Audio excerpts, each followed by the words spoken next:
Hola, bienvenidos a Más Actitud, un espacio en donde compartiremos vivencias y experiencias de diferentes personas que están trascendiendo en ámbitos muy diversos y con el que buscaremos promover un espíritu emprendedor que nos permita hacer lo que nos propongamos con pasión y actitud. Hola, bienvenidos a un nuevo episodio de Más Actitud. Hoy vamos a presentar la entrevista al maestro Julio Frade, quien fue otro pilar fundamental del ciclo anterior llamado Actitud Uruguay. Julio Frade nació en Montevideo el 3 de noviembre de 1943 y ha tenido una carrera destacadísima como pianista, compositor, actor, humorista, empresario y locutor y directivo de diferentes radios y canales de televisión, tanto en Uruguay como en el exterior también. Pero todos los detalles y logros de su carrera profesional se pueden encontrar muy fácilmente en internet. Por eso me parece que lo más interesante es compartirles mi experiencia con Frade como ser humano y darles un poco de contexto a su participación en el ciclo anterior llamado Actitud Uruguay. Julio fue de las primeras personas que entrevisté y el mismo día que grabamos la nota me dijo que le parecía muy interesante el proyecto y me ofreció un espacio semanal en su programa llamado Frade con Permiso, que se emitía en Radio Oriental. Sin siquiera conocerme, sin tener ninguna referencia sobre mí, sin plantearme condición alguna y de manera totalmente gratuita y desinteresada. A los pocos días ya estábamos presentando cada semana una nueva entrevista que iba realizando. Pero no solo eso, durante todo ese tiempo, que fue de marzo de 2010 a marzo de 2011, antes y después de cada salida al aire, Julio me compartía consejos, recomendaciones, sugerencias y muchas veces me corregía errores que había tenido. Luego de terminado ese ciclo, en diferentes momentos tuvimos algunos contactos y comunicaciones y siempre recibí el mismo trato. Fue en noviembre del año pasado que lo llamé para contarle de este nuevo ciclo y que quería grabar una nueva entrevista con él. Enseguida aceptó y al día siguiente me recibió en su casa, donde estuvimos charlando cerca de 3 horas. Y la verdad me quedé muy contento de encontrarlo nuevamente a sus 81 años con la misma amabilidad, lucidez y memoria de siempre. Fue bastante difícil editar la entrevista porque cada minuto de esa charla fue súper interesante y cada anécdota e historia que van a escuchar tiene su mensaje y su reflexión detrás. Así que si les parece, les propongo escuchar la nota con el maestro Julio Frade.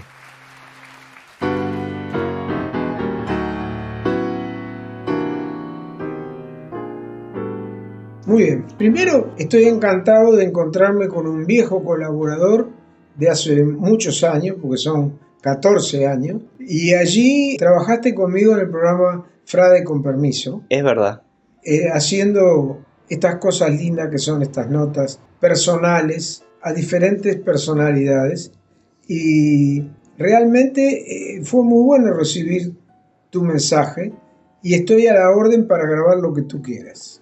Muchas gracias, Julio. Voy a estar agradecido de por vida por la oportunidad que me dio. Ya por febrero de 2010, cuando le propuse para que forme parte del proyecto, enseguida aceptó. Y no solo eso, que el mismo día que grabamos la entrevista, usted me ofreció la posibilidad de participar en su programa en forma semanal para ir presentando las entrevistas que se fueron realizando, sin ni siquiera conocerme, sin ni siquiera tener una referencia sobre mí. Así que tanto por eso como por recibirme hoy en su casa, yo le estoy absolutamente agradecido.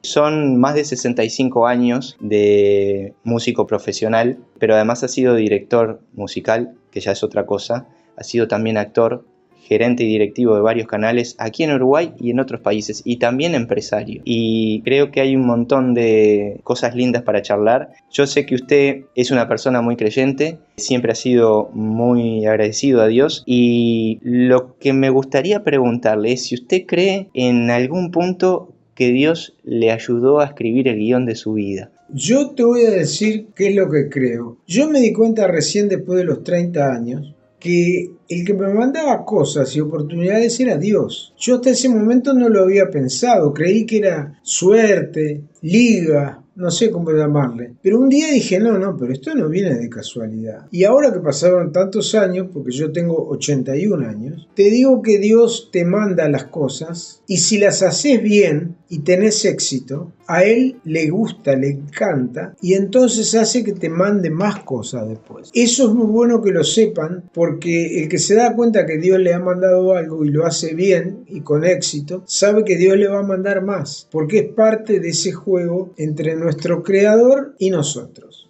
Yo le preguntaba eso porque hemos tenido oportunidades para charlar en la radio en aquel momento y he repasado entrevistas que le han hecho posteriormente y hay anécdotas y situaciones que parecen realmente increíbles o impensables y me he hecho una lista muy resumida de las principales. Por ejemplo, A ver, comenzó a trabajar a los 14 años en la orquesta musical de un cabaret. Obtuvo el primer lugar entre más de 300 aspirantes y ganó una beca para estudiar en Nueva York. Conoció a Henry Mancini, quien le compartió gran cantidad de detalles técnicos de sus obras. Fue invitado a la Casa Blanca a charlar y a tomar el té con John Fitzgerald Kennedy y su familia. Conoció y charló con Pablo Picasso en el MoMA, en el Museo de Arte Moderno de Nueva York. Luego, llegado acá a Montevideo con solo 18 años, logró venderle la idea a los hermanos Sheck de que usted debía musicalizar junto a su orquesta, los Chicago Stompers, el programa que estaban por lanzar. claro, porque yo cuando llego de Estados Unidos, entre Montevideo y Nueva York había 50 años de diferencia. Yo miraba en mi casa en New York televisión color a pantalla gigante, como se ve hoy, pero yo lo veía en 1961. Cuando llegué a Montevideo, iba a empezar la televisión blanco y negro. O sea, en el 62 se inaugura Canal 12 y Canal 4. El único que ya estaba era Canal 10. Y yo no puedo creer, a mis padres les habían regalado un televisorcito chiquito con 2 cuernitos que eran la antena, y lo puse, era la televisión en blanco y negro que hacía Canal 12, y de pronto en la tanda veo que dice próximamente Telecataplum, una idea de los Lobisones. Averigüé quiénes eran los Lobisones y me dijeron que eran los hermanos Sheck. Así que yo me puse traje, corbata y me fui al diario El País, porque ellos eran los dueños del diario y del Canal 12. Sí. Entonces subo la escalera Caracol, que todavía existe, para ingresar a las oficinas, y había 80 secretarias. Entonces me pongo en el mostrador y una señorita viene y me dice, joven, ¿qué desea?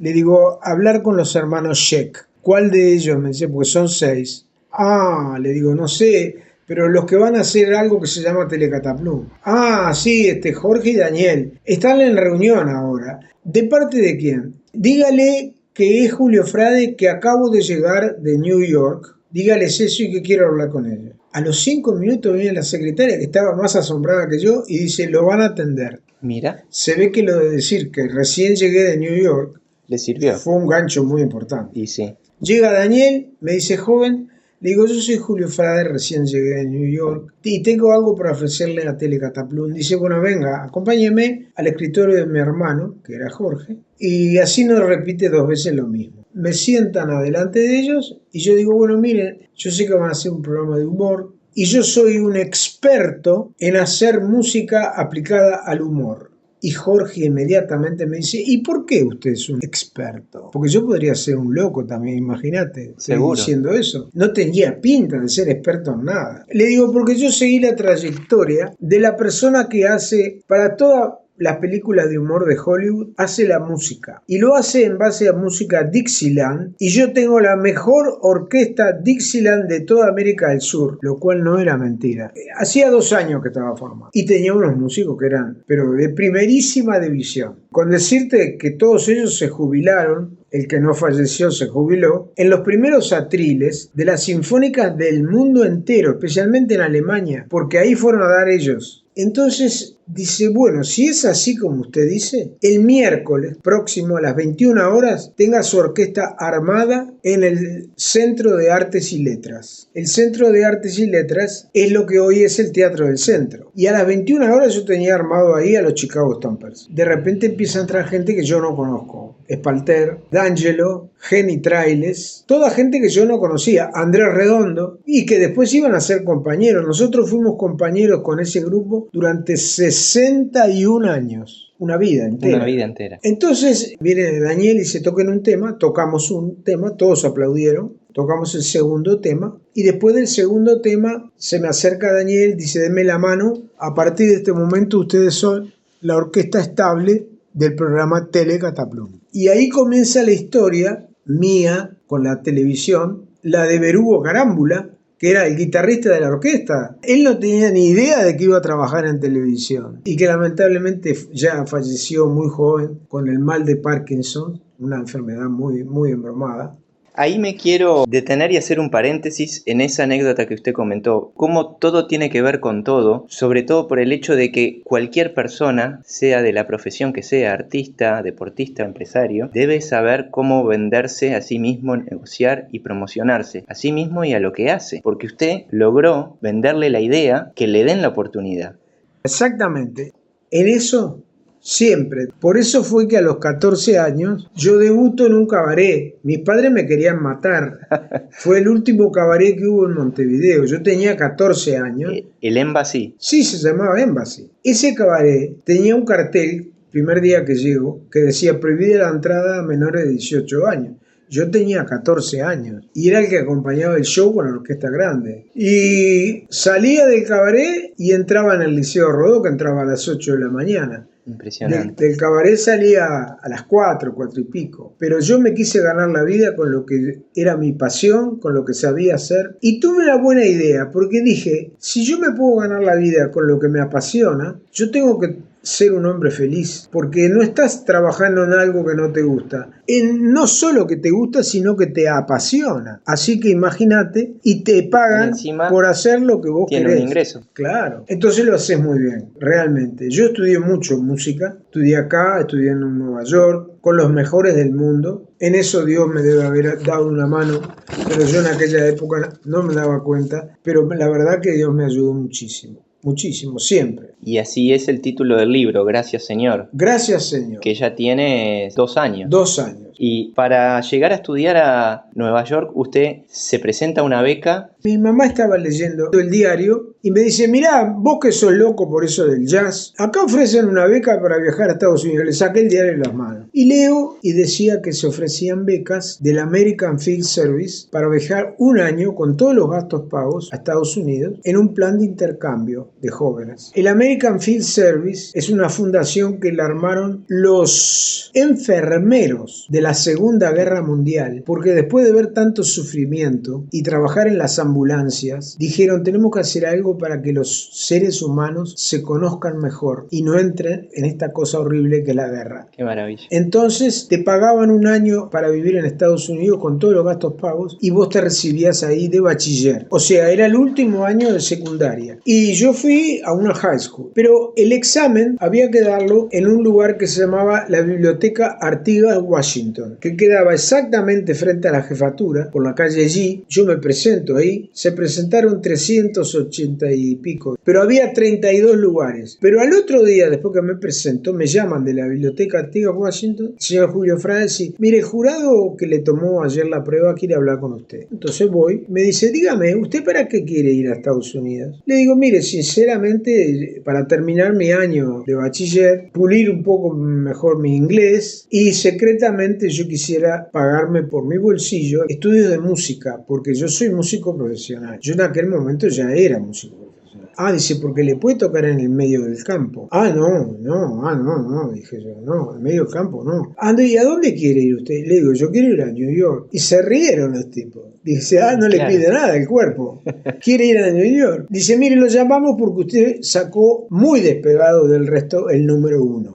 Muchas gracias, lo felicitamos. Pero no nos podemos comprometer porque hay que conseguir un hogar que quiera tener un estudiante becado durante 1 año y que pueda compatibilizar con usted. Bueno, como a los 10 días me llaman. Ya tenemos la casa en New York, usted va a vivir en Long Island. Y allá me voy yo a Long Island, donde viví 1 año y fui a la escuela de Elmont Memorial High School, que era, bueno, sigue siendo, porque está igual, sigue siendo una escuela que no parece una escuela. Tiene 2 orquestas, una sinfónica junior y una senior. Tiene un teatro que es como el Solís, adentro de la escuela. Los gimnasios, no te digo lo que son, los deportes. Bueno, entonces allí yo estuve 1 año, me gradué de bachiller y pude pagarme de mi bolsillo, haciendo algo que no debía. Pude pagarme los estudios de música con los mejores profesores del mundo que estaban viviendo en Nueva York, por supuesto. ¿Qué era lo que no debía hacer? Bueno, ahora te voy a contar. Yo como era muy gordo, pesaba, ya te dije, 36 kilos más que ahora, con esta estatura, imagínate. Cuando entro al gimnasio,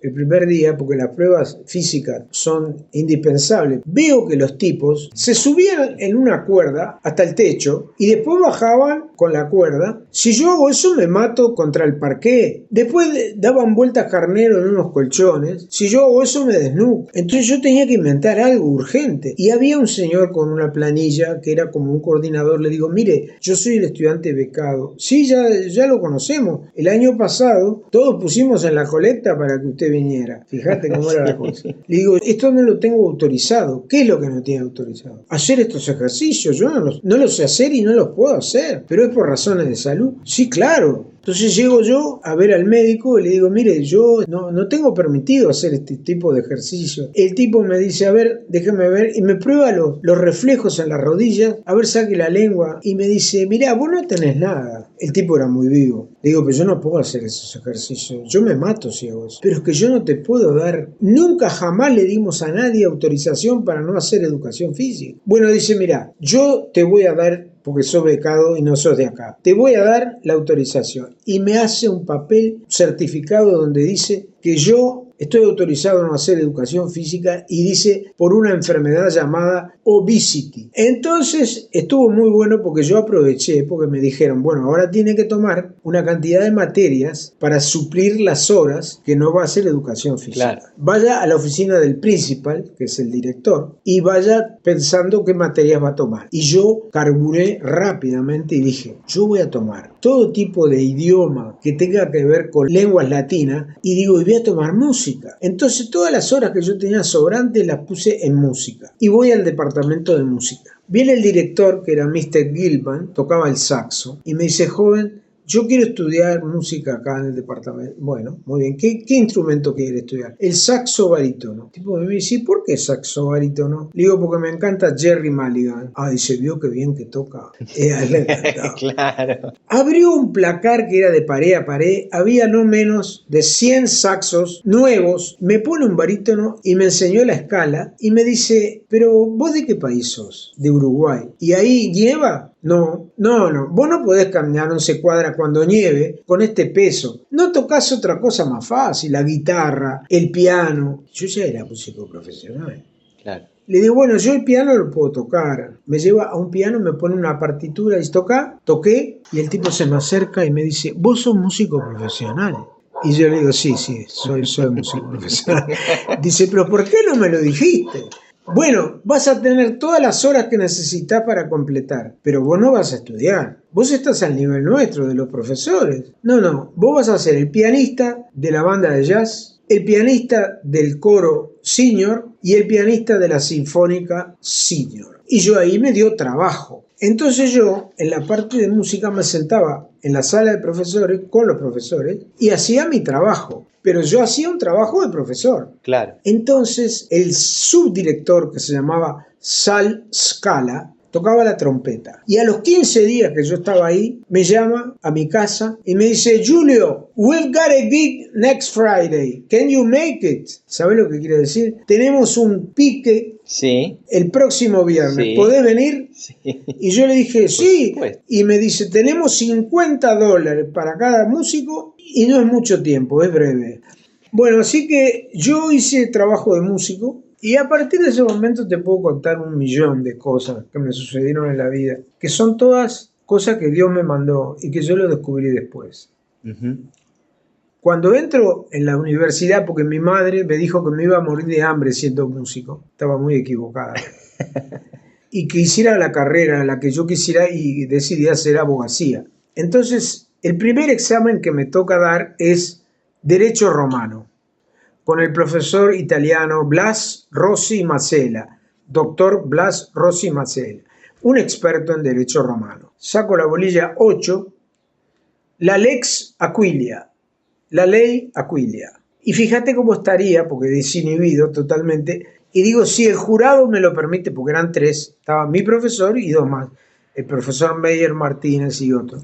Si el jurado me lo permite sobre este tema, la ley Aquilia, me gustaría disertar. Los tipos se miraron porque se ve que nunca nadie les había pedido una cosa así. Se consultaron entre ellos un poquito y dicen, bueno, está bien, a ver, diserte. Yo me paro, pongo las manos así, en jarra, y me pongo a caminar por enfrente del jurado y digo: estamos en el siglo I en Roma. La ley Aquilia va a sentar las bases de todo el derecho occidental a partir de este momento. Es un momento histórico. Sobre la ley Aquilia escribió usted, doctor Meyer Martínez, y le hablé a cada uno sobre qué habían escrito sobre la ley Aquilia. Yo era una cosa insoportable y caminaba de un lado al otro y ellos me seguían con la mirada. De repente el doctor Rossi Macela, que era mi catedrático, dice: basta, suficiente, aprobado con 3 sobresalientes, felicitación de la mesa, y personalmente le voy a decir que yo jamás tomé un examen como este en toda mi carrera académica. Y mire que es larga mi carrera.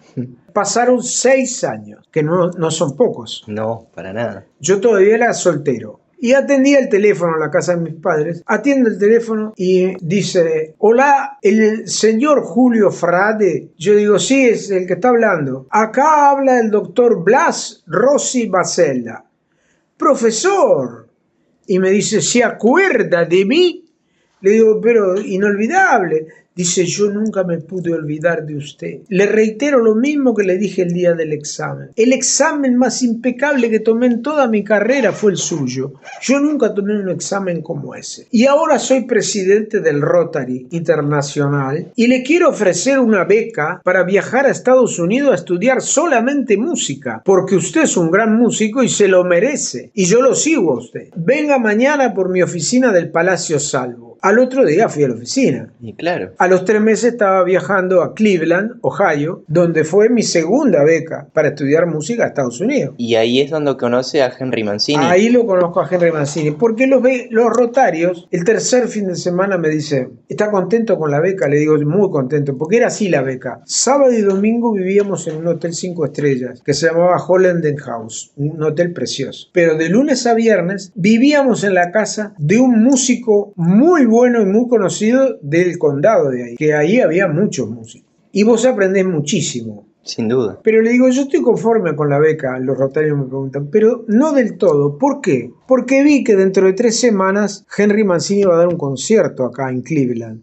Sí, porque es la ciudad natal de él, me dicen. Y le digo: y yo quiero estar en los ensayos, y en vez de ir a la casa de un músico, quiero ir a los ensayos de Henry Mancini y que él me conteste cualquier pregunta que yo le quiera hacer. ¿Y cómo hacemos? Entonces uno de ellos dice: mirá, el mayor, o sea, el intendente de acá, de Cleveland, es socio nuestro del Rotary, y él es el que le paga a Henry Mancini. Así que vamos a llamarlo. Lo llamaron, adelante mío, y Henry Mancini le dijo que sí. Entonces me dicen: usted de lunes a viernes va a ir a los ensayos de Henry Mancini y no va a ir a la casa de ningún músico. Llego al primer día de ensayo y le digo: nice to meet you, Mr. Mancini, I'm Julio Frade from Uruguay.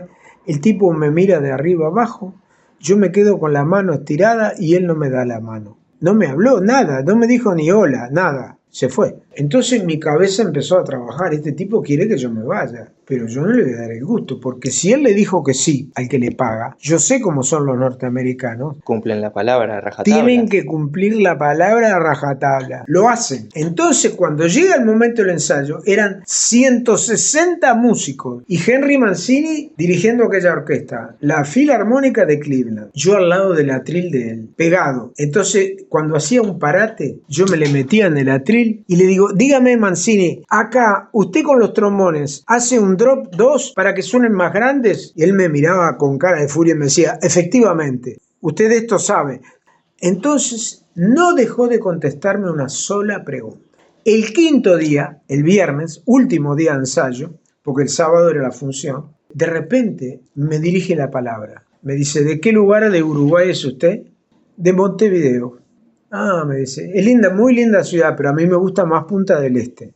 Porque yo, contrariamente a lo que dicen acá o creen acá, yo nací en Río de Janeiro. Mis padres, que son italianos, eran italianos, vinieron a hacerse la América a Río de Janeiro. Y cuando yo tenía 5 años, se dieron cuenta que en Brasil no iban a hacerse la América. Vinieron para acá, para Cleveland. Y acá, que yo viví desde los 5 años, fue que hicieron ellos la América y yo hice toda mi carrera desde acá. Pero yo nací en Río, entonces yo cada vez que puedo voy a Río, pero la playa que más me gusta es Punta del Este. Y yo le digo: ¿me permite sacarme una foto con usted? Saco la foto con la Kodak Instamatic. Mirá cómo sería la mala onda de este tipo. El único rollo que llegó velado a Montevideo fue el de él. No. Donde estaba la foto con Henry Mancini. No tengo la foto con Henry Mancini. Qué mala suerte. Pero además fue ahí en esa beca que usted recién comentaba, que fue a charlar y a tomar el té con John Fitzgerald Kennedy. No, fue en la primera. ¿En la primera? ¿Cómo En la fue primera, ese encuentro? esto fue así. Él nos invita a los que éramos becados del American Field Service a tomar el té a las 5 de la tarde en la Casa Blanca. Estaba él con su señora, Jacqueline, y los niños que eran chiquitos. El carisma de John Fitzgerald Kennedy era tan grande que yo quedé como hipnotizado desde el momento que empezó a hablar. No le saqué los ojos de encima.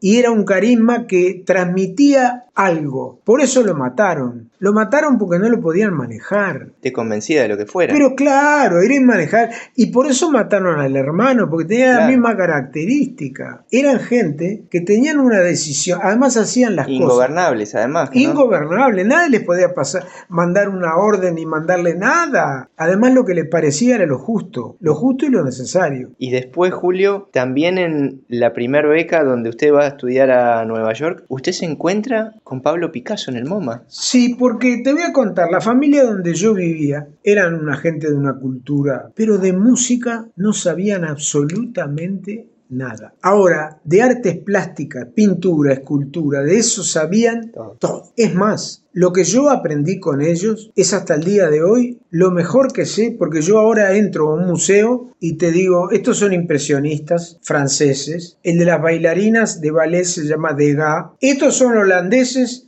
y estos son flamencos. Hay una diferencia. Yo lo aprendí con ellos. Me llevaron a todos los museos. Sabían muchísimo de eso. Y acá se les ocurrió que llevarme a ver a Picasso era un homenaje. ¿Querés conocer a Pablo Picasso? Va a estar en el MoMA tal día.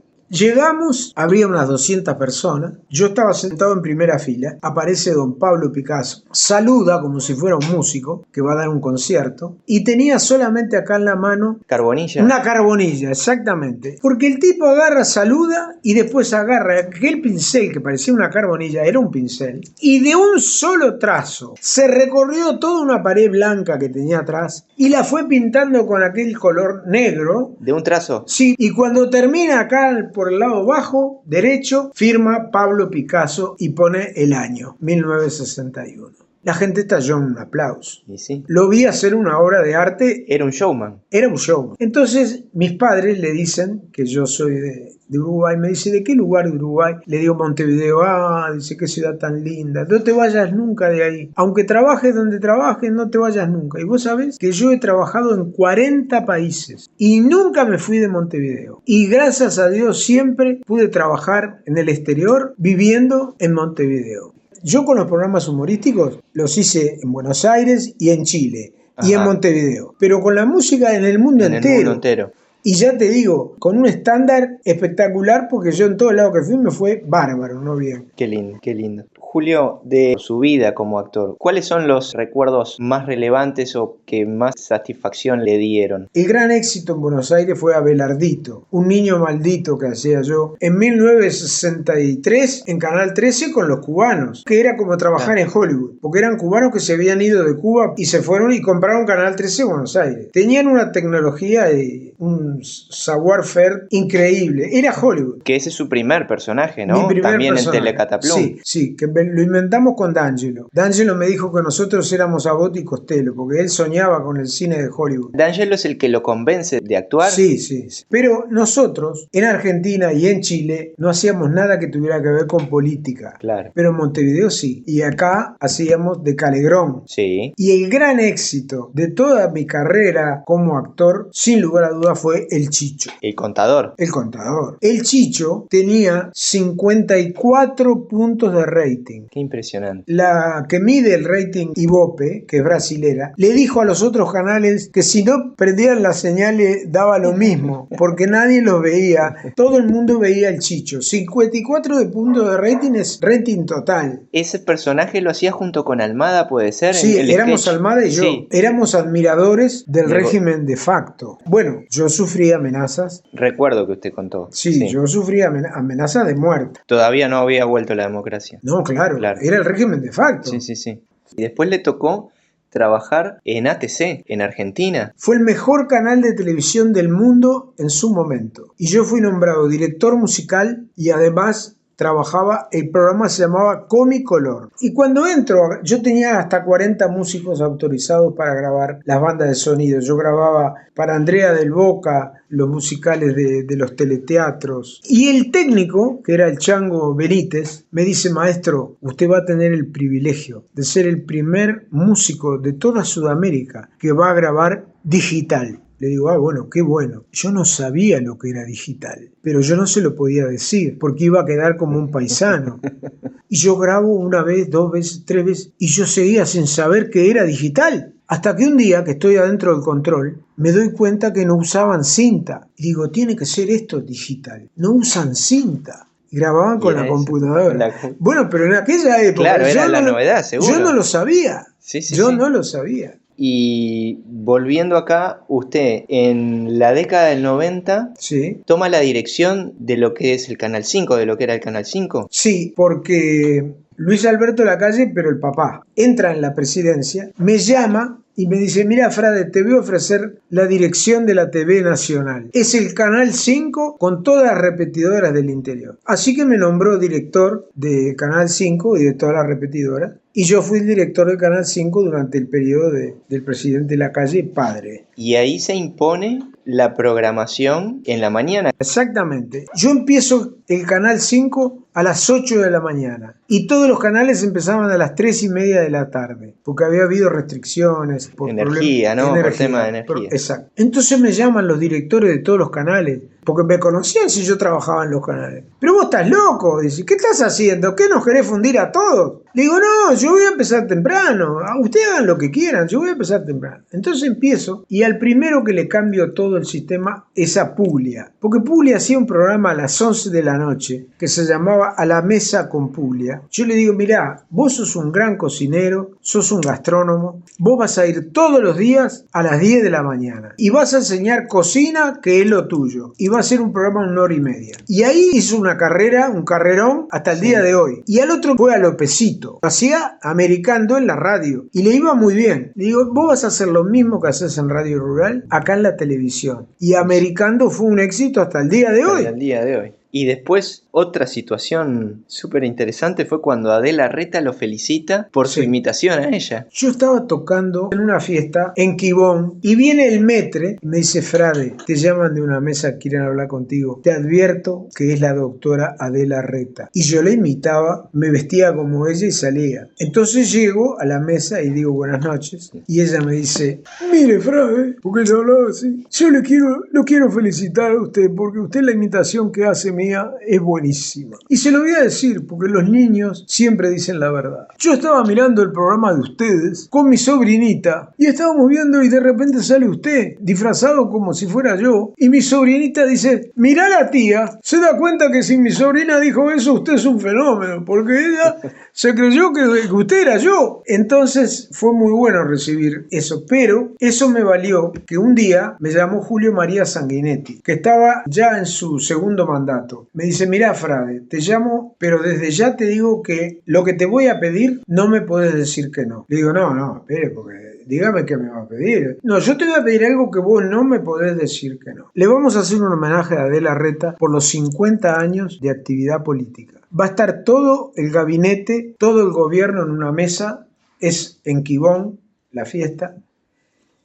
Y yo quiero que el discurso inaugural lo digas vos disfrazado de Adela Reta. No, le digo, no. Yo en televisión lo hago porque estoy frente a una cámara. Pero en vivo, con ese disfraz, diciendo un discurso, yo no. Te dije que no me podés decir que no. Yo te llamo dentro de una semana, pensalo. Bueno, entonces me puse a pensar. Y lo llamé a Cuque Esclavo, que colaboraba con nosotros, un gran libretista, un hombre que falleció muy joven, lamentablemente. Le digo: mira, Cuque, te llamo porque tenemos que escribir un discurso de la doctora Adela Reta, agradeciendo los 50 años de política, que tiene que ser tan desopilante que la gente no se ría más de cómo yo estoy vestido. ¿Te parece? Sí. Demoramos 5 o 6 días en escribir el discurso, hasta que el discurso era una pieza perfecta. Entonces te cuento que me llama Sanguinetti y le digo que sí. Voy y lo hago. Cuando entro vestido de Adela Reta, la gente se mató de risa de la pinta mía. Pero a medida que fui diciendo el discurso, ya la gente no se rió tanto. Y después empezaron a escuchar el discurso y a reírse del discurso. Y terminaron aplaudiendo de pie toda la mesa, que era todo el gabinete ministerial, todo el gobierno, todo el poder ejecutivo, aplaudiendo de pie.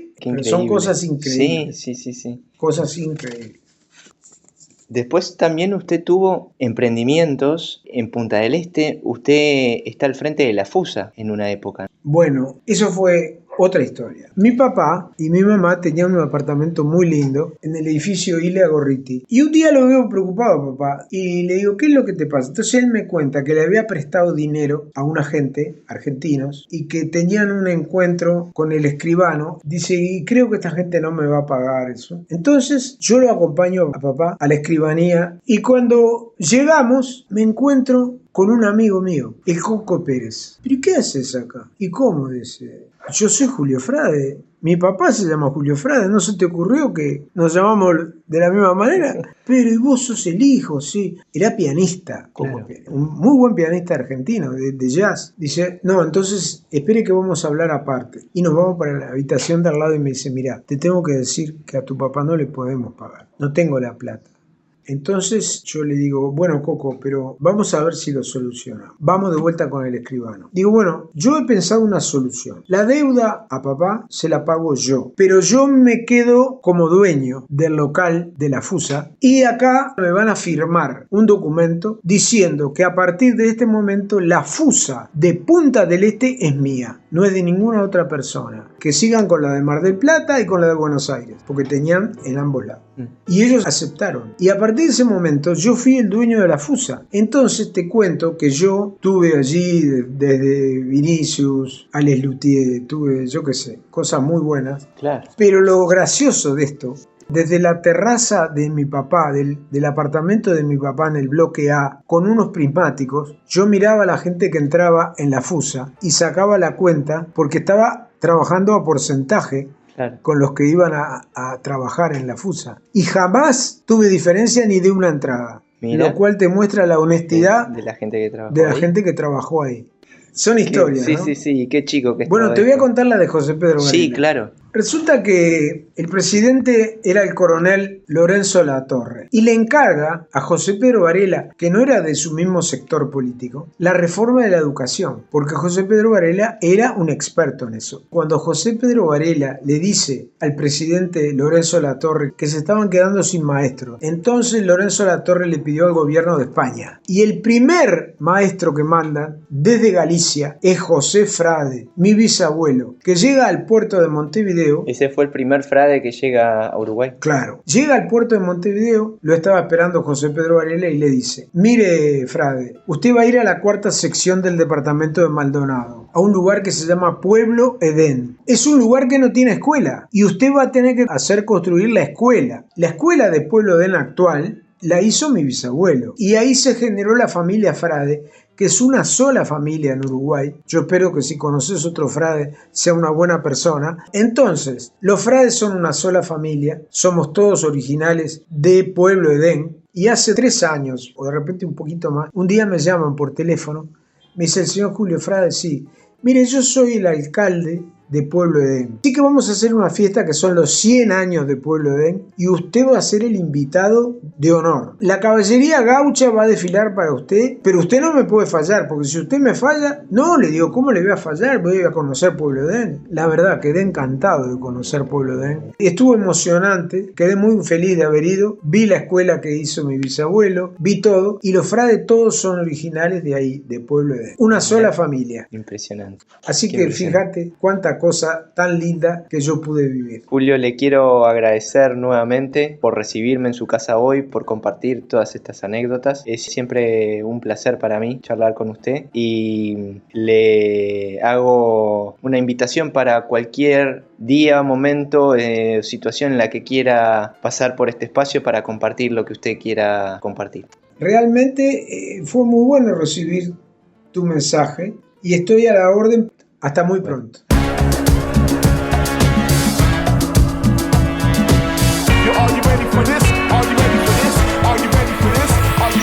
Y así nos despedimos por hoy. Gracias por acompañarnos en esta búsqueda y los invitamos a seguirnos en cualquiera de nuestras redes sociales. Nos encontramos pronto con mucha más actitud. Chau, chau.